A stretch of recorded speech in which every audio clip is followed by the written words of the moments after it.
Hi, I'd like to show you how easy it is to get registered. Now, you may already be registered if you've recently gone to the motor vehicle department, and you can register right there. Whether or not you have a license, you can get registered to vote at the motor vehicle department. But if not, or if you want to change something about your registration, let's say your address, or maybe you want to change your political party designation, you can do this online. And I'm going to share the screen and I'm going to show you how to do this for Prince George's County in Maryland. Okay, getting ready. I'm sharing the screen now. And here we go. Okay, I hope you can see this. So where we are right now is elections.maryland.gov/voter_index.html. And you can just look up Maryland elections or Prince George's County elections, and you can come to this same page. So the very first thing you're going to see is what makes you eligible to be a voter. And if you are a US citizen, a Maryland resident, and at least 16 years old, you can register, although your registration will not be valid until you turn 18. You cannot be a voter if you have been convicted of buying or selling your vote, if you are under the guardianship of someone else for a mental disability, or a court has found you unable to communicate a desire to vote, or if you have been convicted of a felony and are currently serving a court-ordered sentence of imprisonment. So how about if you're in the military? Yes, you can register to vote if you're in the military.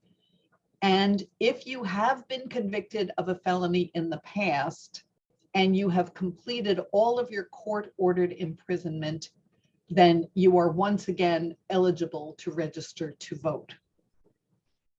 So that's the eligibility, okay? Now, I want to show you how you actually do the voting registration. The registration process is very simple. Okay, you can do it right here online, and I'm going to just walk you through it so that you can actually see how simple it is. So you go to this page, it tells you what you can do, what you're not allowed to do. Then again, you hit next, and it says it's going to collect personal information from you. And then here is where you give them the description of yourself. If you are a voter, a US citizen living inside the US, which is what I am, but you could be a citizen with a disability living in the US, but you don't have a driver's license or MVA issued card. Okay, let's click that. You might be a member of the military that are on active duty. You might be a spouse or dependent of a member of the military. You might be a US citizen living outside the US. You might be a US citizen living outside the US, and you're not sure when you're returning to the US. That means you can only vote for federal elections, or a US citizen who has never lived in the US. Okay, I'm just gonna put the first one. Then you click I'm not a robot, and you go to the next page, and then it's going to say that you need to have your personal information match information that's already on file with the state. And this usually means a driver's license or a learner's permit. Okay, so you can go to your, okay, here we have, they ask your first name. Let's say your name is John and your middle name is Jay and your last name is Doe. Okay, and the suffix is junior or senior. Okay, and here's the date of birth, and it might be 01 2001. Let's see, 2001. This is all false, you understand. I'm just doing it to give you an example. Gender, you can choose male or female or unspecified. Let's make it male. And then last 4 digits of a social security number. Let's say 0000. Next. Okay.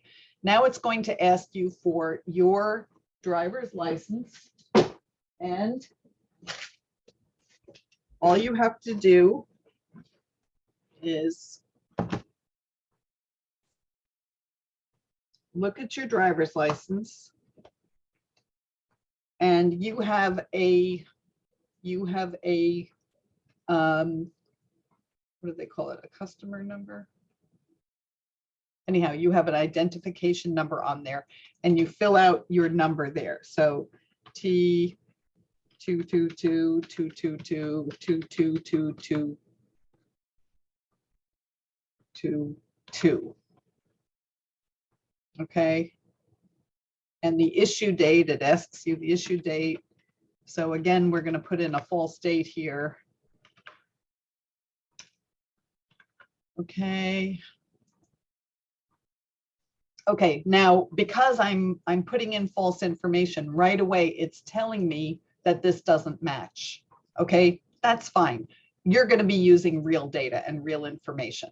Okay, and so each time you fill out your information, your correct information, you keep hitting the next, and eventually you're going to get to the final screen, and the final screen is going to ask you your street address, your whether you're in an apartment, you know, which town or city you're in, and so on and so forth. So you get the picture. Anyway, you fill this out and you'll get your confirmation of registration. And then after that, you can just print it out. And I did that earlier this morning. And I have my printout. Where is it? Anyhow, it's right around here. In other words, it's all taken care of.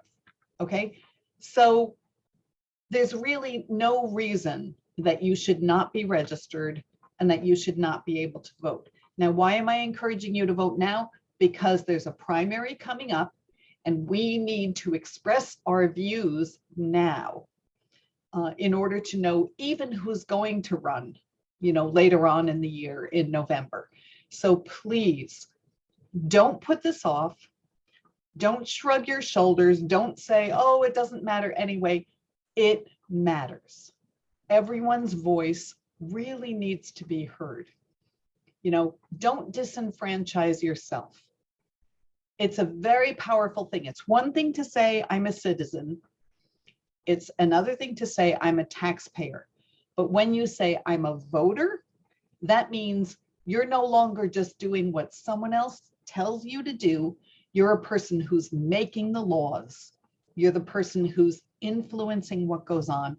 And you're one of the people who's leading our country, our society, our nation. Please, please, I beg you, register, become a voter, and share this with everybody you know, because we need to take back the reins of our government. Thank you so much.